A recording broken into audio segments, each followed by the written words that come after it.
Bonjour tout le monde, bienvenue dans une nouvelle vidéo. Aujourd'hui, je vous fais le dernier update de l'année 2015, un petit peu en retard.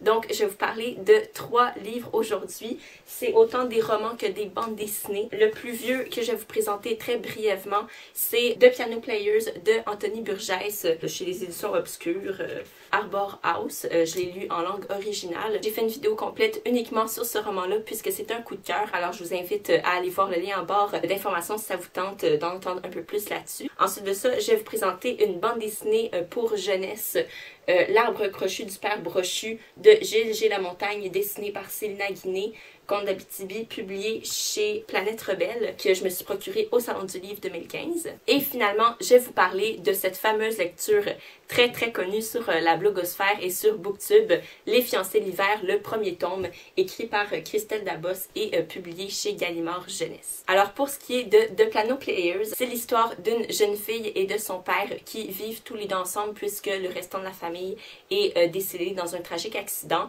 Le père est un joueur de piano. En anglais, ça se dit vraiment un piano player et non pas un pianiste, parce que son métier consiste à jouer au piano pour faire la bande sonore d'un film muet à l'époque où on jouait encore des films muets. Alors, d'où le terme joueur de piano plutôt que pianiste. Et puis, ça va être leur parcours de vie, les deux ensemble. Le personnage principal, soit Hélène, va grandir très vite dans sa maturité, je parle. Et puis, elle va devenir une espèce de pionnière dans la philosophie de c'est quoi l'amour, comment un homme doit traiter une femme quand ils sont au lit. Elle va comparer faire l'amour à une femme comme jouer sur un piano. Bref, cette femme a un parcours extraordinaire. La narration est très originale. Ici, avec L'arbre crochu du père Brochu, on entre dans un style d'écriture beaucoup plus poétique et dans une description de personnages assez originaux, considérant qu'on s'adresse à un public enfant.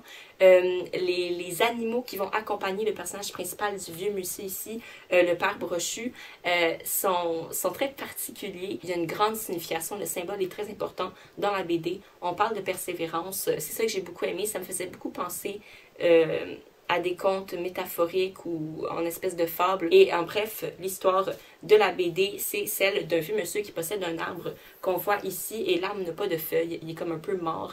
Alors, le père Brochu, malgré toutes les peurs qu'il a de l'environnement qui l'entoure, va combattre ces peurs-là pour tenter par tous les moyens possibles de sauver son arbre et de le faire refleurir, refeuillir, si je peux faire ce néologisme. Et les dessins sont magnifiques à l'intérieur. Je vais vous montrer ma page préférée. Donc ça, c'est quand la lune parle au coq sur la ferme. C'est un style nouveau, je trouve. Ça, c'est quelques-uns des compagnons du père Brochu. Je vais vous montrer un portrait du père Brochu pour que vous le voyez de face.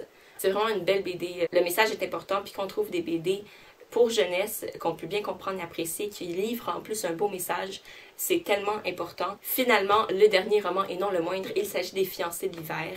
Alors, celui-ci, ça fait un petit bout là que je sais que vous avez hâte que j'en parle. Faut savoir, petite mise en contexte, que malheureusement, il n'y a pas beaucoup de fois où j'ai eu des belles expériences avec des romans ados que j'ai découverts sur Booktube, du côté francophone. J'espérais que ça se passe bien. Donc, du point de vue stylistique, c'est de ça qu'on va parler en premier, ce fut une petite déception au départ, c'est-à-dire qu'il y a eu un changement, ou peut-être que je me suis habituée, mais il y a eu un changement au cours de ma lecture qui faisait que c'était beaucoup moins irritant qu'au début. Je sais que c'est un roman pour ados, mais n'empêche que, tu sais, ça n'empêche pas qu'un livre peut être bien écrit. Puis ce livre est très bien écrit, le style est clair et beau aussi parce qu'on emploie des belles tournures de phrases, des jolis mots et il y a beaucoup de néologismes et d'expressions farfelues qui sont utilisées par les personnages. Donc on entre vraiment dans un autre monde complètement. Et les critiques que j'écoutais vantaient souvent l'originalité de ce monde-là. Ça, je suis complètement d'accord. J'ai jamais vu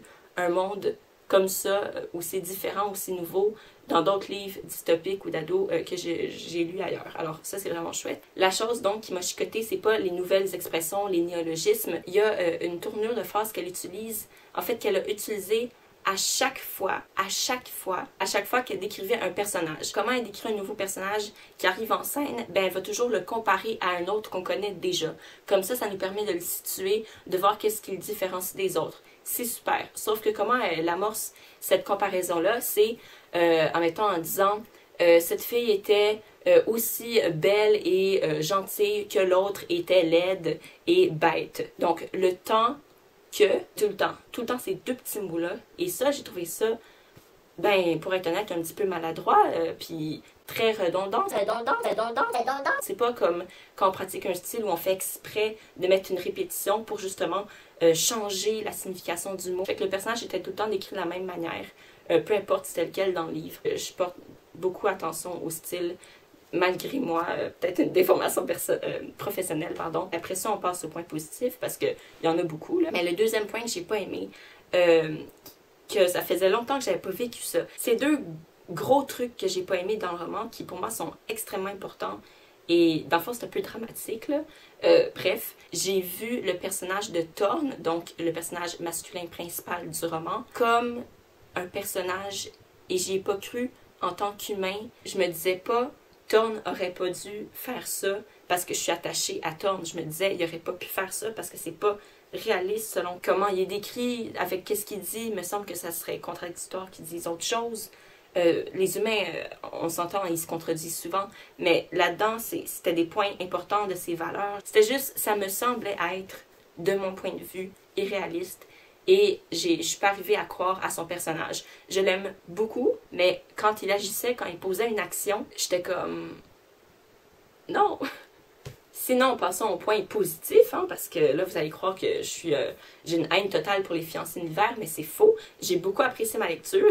C'est certes pas un coup de cœur, mais il y a tellement de beaux points, justement. Le premier, ce dont je vous ai parlé tantôt, c'est la création de ce monde tout nouveau. J'ai vraiment apprécié découvrir ce monde-là, comment il fonctionnait. L'intrigue est super intéressante.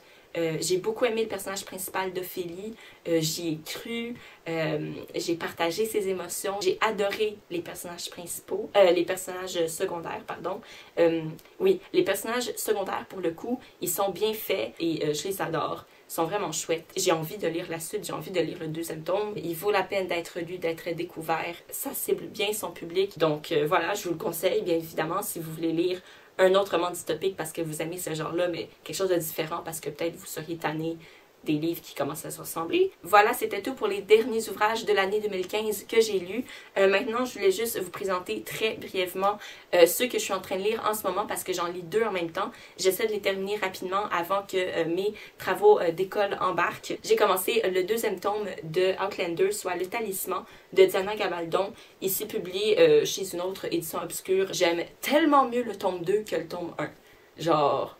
il est vraiment mieux, j'aime bien. Et puis oui, je lis en français cette fois-ci parce que j'avais acheté le tome 2 et 3 avant d'acheter le premier tome. J'ai presque fini le livre, j'en suis à quelques pages, donc c'est vraiment chouette. Et le deuxième roman que je lis, lui je le lis dans le métro alors que Outlander je le lis avant de me coucher le soir, donc je répartis les temps de lecture. Mais celui-là, c'est Pourquoi Bologne de Alain Farah, publié aux éditions Le Cartanier. J'en suis à la moitié présentement et j'adore ma lecture. C'est mon genre de roman où on questionne le genre, où on provoque des réflexions, où on fait de l'humour avec de l'actualité, où on joue avec les mots d'un point de vue stylistique, où ça respire et ça transpire d'intelligence. J'aime tellement ça. Je me mets à rire à cause de ça. Je croise les doigts pour cet auteur que ça va devenir un classique parce que vraiment là, c'est pas du tout obscur, là on peut comprendre qu'est-ce qui est écrit. Alors voilà, c'est vraiment tout. J'espère que vous avez apprécié. Si vous avez des questions sur les ouvrages que je vous ai présentés, n'hésitez pas à me le dire en barre de commentaires pour qu'on en discute. Et d'ici la prochaine vidéo, je vous souhaite de passer une super belle journée et des très belles lectures. Bye!